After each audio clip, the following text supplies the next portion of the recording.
Hey, my name is Matt Kahn. I'm an attorney at Butler Law Firm. Are you ever watching a movie or a TV show about lawyers and wonder how accurate it is? Well, today's your lucky day. Today, we're going to watch a clip from one of my favorite legal movies, Legally Blonde, and talk about the accuracy of it, the things that they got right, and then point out the things that they got wrong. So we'll get started with the clip.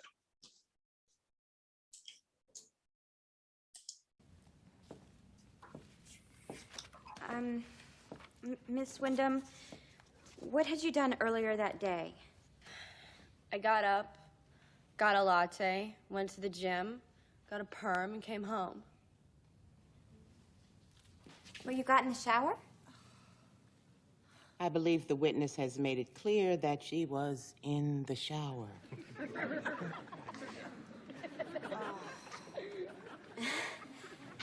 Yes, Your Honor. Miss Wyndham, had you ever gotten a perm before? Yes, How many would you say? 2 a year since I was 12. You do the math. You know, a girl in my sorority. So up until this point, Elle Wood's cross-examination of this witness is actually proper.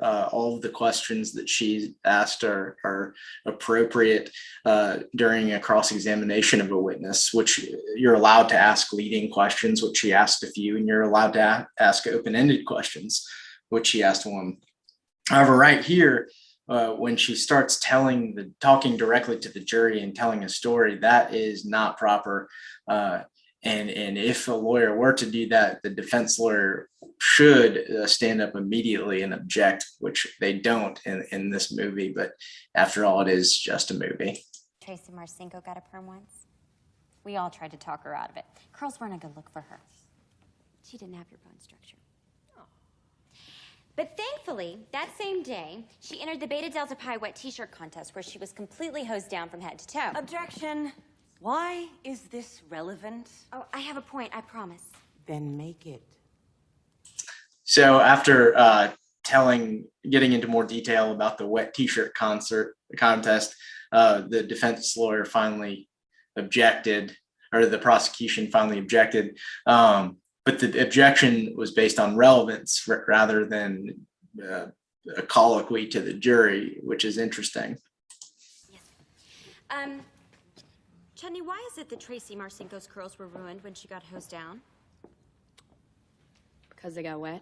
Exactly. Because isn't it the first cardinal rule of perm maintenance that you're forbidden to wet your hair for at least 24 hours after getting a perm at the risk of deactivating the ammonium thioglycolate? Yes. And wouldn't somebody who's had, say, 30 perms before in their life be well aware of this rule? And if, in fact, you weren't washing your hair, as I suspect you weren't because your curls are still intact. So right here is another good example of some objectionable questioning. While each of these questions alone would be proper cross-examination, you've got to let the witness answer. You can't ask a series of questions without allowing the witness to answer. And that is objectionable, and the prosecutor should have jumped up and objected. Wouldn't you have heard the gunshot? And if in fact you had heard the gunshot, Brooke Wyndham wouldn't have had time to hide the gun before you got downstairs, which would mean that you would have had to have found Mrs. Wyndham with a gun in her hand to make your story plausible. Isn't that right? She's my age. Did she tell you that? How would you feel if your father married someone who was your age? You, however, had time to hide the gun, didn't you, Chutney? After you shot your father. I didn't mean to shoot him. I thought it was you walking through the door. Order, order. Order.